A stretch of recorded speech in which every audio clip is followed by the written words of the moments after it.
Do you know what a woman's deepest sexual desire is?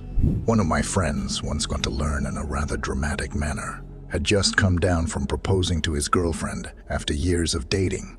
He wanted to make her his wife now, and he thought that it was the right time to do it. Thus, they went for a vacation, hence booking a room in this superb beach hotel. Out of nowhere, he said, "What was the best sex you ever had?" Now that is one of those questions you do not ask if you are not ready for the truth to be told. He expected her to chuckle at him, give him a playful punch, and then tell him you, of course. But she didn't say that. She stopped to move and start talking about some event that she has lived through some time ago when she was still a young lady. She told him about a time when she was 18 with a neighbor who was the same age. She'd sneak over to his place, slipping through gardens and tree houses, the thrill of secrecy in every move.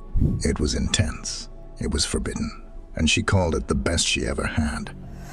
He sat there, stunned, processing every detail she shared. She didn't hold back either, telling him how it felt, how the sheer excitement of hiding added to the experience. He did everything, she said. My friend tried to brush it off, but it gnawed at him. She actually said this to me. He'd ask himself over and over, reliving that holiday morning with a fresh twist of jealousy and confusion each time. After hearing this, he said he couldn't stop comparing himself to that teenage fling. How am I supposed to beat that memory? He asked me. He kept replaying the incident, unable to let go. His mind latched onto the idea that this young memory could overshadow all the love and care he'd given her. Eventually, he started questioning everything, even asking me if he needed to spice things up, just to compete. But here's the thing, it wasn't really about that 18-year-old neighbor. It was about the feeling he gave her, the thrill, the intensity of being dominated in a way that she still remembered. And, interestingly enough, this craving for intensity, for surrender, is backed by psychology. In the landmark, Tell Me What You Want, study from 2008, researchers discovered that dominance and submission fantasies rank as some of the most common among women. While the world around us values equality, fairness, and balance, many women carry a desire for moments where they can let go, trust fully, and allow themselves to be led. It's not about losing autonomy, but about willingly surrendering to someone they trust, finding excitement and intimacy in that release. So, if you've ever wondered about these dynamics, remember that the psychology is layered, and it often has less to do with a specific person and more to do with fulfilling a deeper, internal need. Let's try to understand the psychology. What is the deepest desires in sex for a woman? Chapter 1. A need for thrill and risk. The need for thrill in relationships goes beyond surface-level attraction. For many, the intensity they crave isn't tied to a particular person or moment, but to an experience of excitement and danger. This is the kind of feeling that keeps memories alive, making them almost untouchable in our minds. And it's what kept that teenage memory so vivid in the story we explored. Psychologically speaking, this pull toward thrill and risk can be explained by what's known as the arousal theory of motivation. The theory suggests that people are driven to seek out experiences that bring them to an optimal level of arousal. For some, that arousal comes from calculated, controlled intimacy. For most women, it's about breaking norms, pushing boundaries, and adding that edge of secrecy or thrill. Women, just as men, drawn to this experience of risk because it shifts them out of their daily routines, maybe just in different ways. A woman who's navigating through the structure of her daily life, whether work, relationships, or societal expectations, might yearn for a moment where all that structure can disappear. And sometimes, that moment of escape comes through thrill, seeking intimacy, a way of feeling alive outside the predictability of routine. In this way, thrill becomes not merely a physical craving, but a psychological need for something deeply fulfilling. The forbidden element taps into this desire, It's less about the age of a partner or even his specific qualities, and more about the intensity he brings, an intensity that's missing from the safe, everyday world. In essence, this is where passion becomes truly captivating, something that traditional, structured relationships can sometimes struggle to maintain over time. If the entire relationship becomes too structured or loses that unpredictability, it can become routine. And for some, routine is the death of attraction. Instead, by understanding this need for thrill, partners can work toward creating moments that maintain intimacy, excitement, and intensity, moments that don't rely on someone new or forbidden to bring that feeling. In a broader sense, this insight reminds us of the power of understanding our partner's needs beyond what's easy or surface level. Recognizing the underlying emotional or psychological needs can often be the key to a relationship that doesn't just survive but thrives, even in a world that can sometimes feel repetitive. Chapter 2: The Appeal of Forbidden Desires. The story reveals an unexpected insight into human sexuality, the allure of the forbidden, when the woman recounts her most thrilling sexual experience. It's not simply about physicality, it's about the setting, the secrecy, and the feeling of doing something taboo. Forbidden desires often carry a unique allure, drawing people to moments of passion that feel heightened by the secrecy surrounding them. This phenomenon is as psychological as it is social, shaped by culture, personal experience, and the allure of breaking norms. From a psychological standpoint, the appeal of forbidden experiences taps into what's known as reactance theory, a concept developed by psychologist Jack Brem in 1966. Reactance is the psychological reaction we experience when our freedom to choose is threatened, prompting us to desire the very thing that's off limits. This is a phenomenon seen across all ages and stages, and it's particularly impactful in relationships. Forbidden moments feel heightened because they represent freedom and defiance, an act of pure, unfiltered desire. Historically, desire for the forbidden has long shaped human behavior. From ancient myths to modern-day romances, many cultures have mythologized these desires, with stories of lovers crossing boundaries despite the social costs. Think of the tale of Tristan and Isolde, or the forbidden love in Romeo and Juliet. The element of not allowed elevates the desire to near mythical proportions. It's as if the forbidden becomes irresistible simply because it's forbidden. For women, the cultural push to fit into acceptable norms often turns forbidden desires into deeply personal fantasies. In some cases, society has cultivated a silent understanding that to express certain desires openly, especially those challenging social roles, can be taboo. Psychologist Esther Perel writes extensively on this in her book, Mating in Captivity, explaining that the excitement around forbidden intimacy isn't about a desire to be unfaithful, but a desire for freedom, autonomy, and an identity that defies the predictable. In medieval era, female desire and honesty in relationships have been misunderstood or suppressed in various cultures. In many societies, women's desires were silenced or downplayed, seen as secondary. Philosophers like Simone de Beauvoir, a pioneer in feminist thought, argued that this historical suppression of female desires limited women's ability to fully understand and communicate their own needs. In The Second Sex, she pointed out how women often felt confined to play roles that met social expectations rather than embracing authentic desires.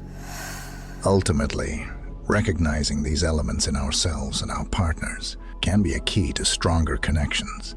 In truth, understanding desire means respecting both the allure of the forbidden and the more grounded desires that follow. When we can accept these realities with openness, we stand a better chance of creating relationships that honor not only intimacy, but freedom and authenticity as well.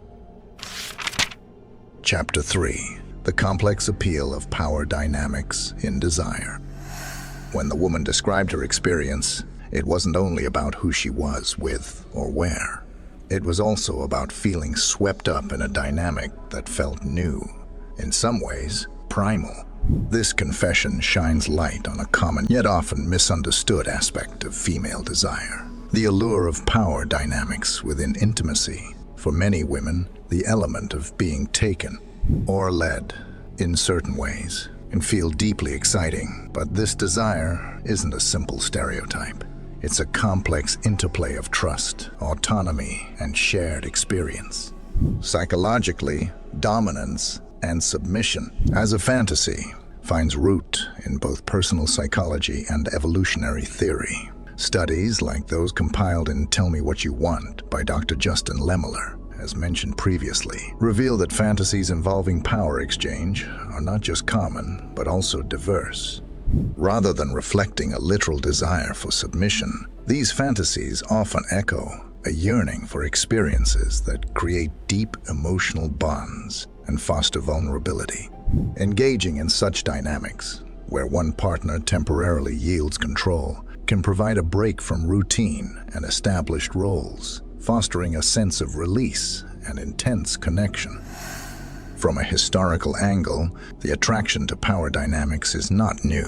Traditional courtships often embedded subtle elements of chase and capture dynamics, where societal norms dictated restrained forms of power play. Despite shifting modern norms, remnants of these patterns still resonate in many relationships. In some ancient cultures, like in Greek mythology, themes of submission and dominance were interwoven with love stories, depicting moments of both peril and passion. These stories are symbolic, suggesting the deep human yearning for both security and excitement. Culturally, many women feel societal pressure to be in control and strong, balancing career and family life while maintaining independence. Desire, however, can serve as an outlet where traditional roles are temporarily set aside in favor of something that feels daring and free. This isn't about needing a dominant figure, but about the opportunity to surrender control in a setting of complete trust. The philosophy here, as articulated by thinkers like Nietzsche, posits that surrendering control in safe environments allows us to understand ourselves better by exploring both sides of human nature, the disciplined and the instinctual. Ultimately, the question of power dynamics in relationships and intimacy reveals much about our shared humanity. When explored with mutual respect and understanding, these dynamics allow partners to rediscover each other and themselves, leading to stronger bonds and deeper intimacy.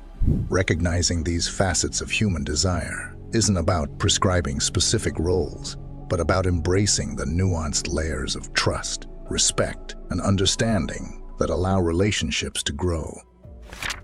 Chapter 4. What is a woman? In the man's story, he encountered something primal that challenged his assumptions about intimacy. Her memory didn't revolve around love or attachment. It centered on a raw physicality she couldn't forget.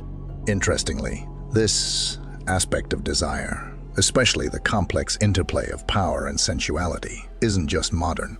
In Hinduism, ancient philosophies celebrate this connection between sexuality, power, and spirituality, exploring the balance between masculine and feminine energies as a path toward self-realization and even enlightenment. Hinduism's approach to desire is profound. Sacred texts like the Kama Sutra don't only delve into sexual positions, but explore intimacy as an art and a deeply spiritual act. It teaches that pleasure isn't merely physical, it is also an expression of divine union. Sexual energy, when channeled with intent, becomes a celebration of the self and the universe, embodying Shakti, feminine energy, and Shiva, masculine consciousness. In harmony, the goal isn't to subdue or exploit. Rather, it is to honor and unite these complementary energies. This balance becomes a metaphor for the union of contrasting qualities within oneself: vulnerability and power, tenderness and intensity. Hindu temples often depict sensual scenes as an expression of life's many facets. Temples like Khajuraho celebrate the body's form, strength, and grace, presenting sexual acts not as taboo but as sacred and creative forces. Interestingly, these carvings often portray rough or passionate acts as well, symbolizing intensity in both physical and spiritual pursuits. They emphasize that intimacy is not bound by shame, but is a divine experience that goes beyond the flesh, allowing for the raw and the refined to coexist. Hindu worship also reveres femininity and the feminine form as divine. Deities such as Kali and Durga embody powerful and fierce aspects of femininity, representing a raw intensity that is to be respected, even feared. The goddess Kali, in particular, symbolizes both destruction and nurturing love, a fierce protector who can unleash her wrath or offer profound compassion. Her essence reminds worshippers that femininity is complex, possessing both gentle allure and untamable force. This reverence extends to the physical embodiment of femininity, where even the yoni, female reproductive organ, is symbolized and worshipped as a source of all life. The linga and yoni together are not merely symbols of sexuality, but represent cosmic unity, the creation of the universe through the union of male and female principles. The ancient Hindu perspective on intimacy thus reveals that roughness, passion, and tenderness are all essential aspects of desire, not to be compartmentalized, but honored as a whole. When treated with respect and intent, such expressions of desire can transcend the mundane and connect partners in ways that feel both primal and profound. This perspective offers a reminder: intimacy doesn't need to be fixed to be fulfilling. It can and should contain layers of desire, care, and respect that honor the vast landscape of human connection. Chapter 5: The Dance of Power and Vulnerability. As our protagonist wrestles with his girlfriend's candid memories, it becomes evident that desire is a multifaceted beast. This complexity raises an essential question: what does sexual power game look like? It is by analyzing these dynamics that this dance can help explain not just intimate partnerships, but relationship in general. At its very basic level, intimacy can be described as a sharing of power in a relationship. On the one hand, there is the desire to submit to someone's control, to turn over the reins to another man or woman in such a way that can be equal parts exciting and rather scary.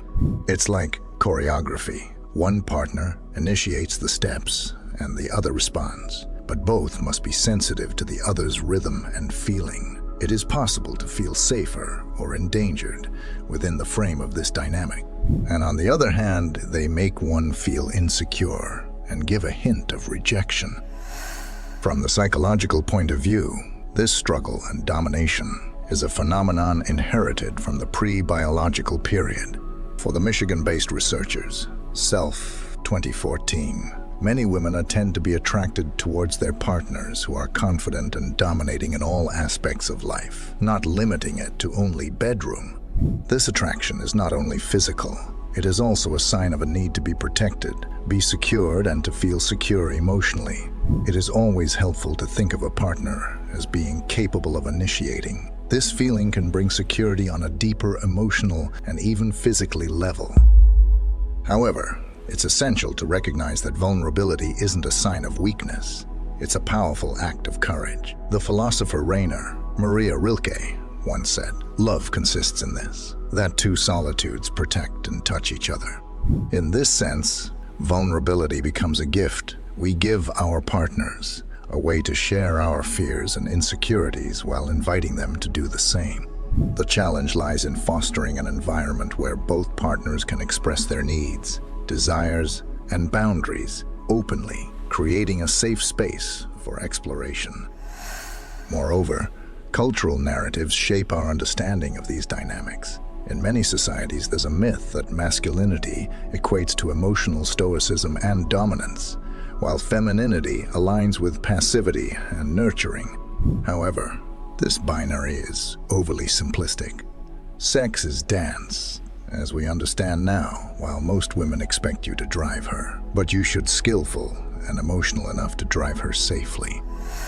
Modern relationships thrive on the recognition that both men and women can embody qualities of strength and vulnerability. This evolution of gender roles encourages richer interactions where emotional depth and authenticity can flourish. In navigating the waters of desire, it's crucial to strike a balance between asserting one's needs and remaining receptive to the other. Open communication is key. Expressing desires and fears allows partners to recalibrate their connection, ensuring that both feel valued and respected.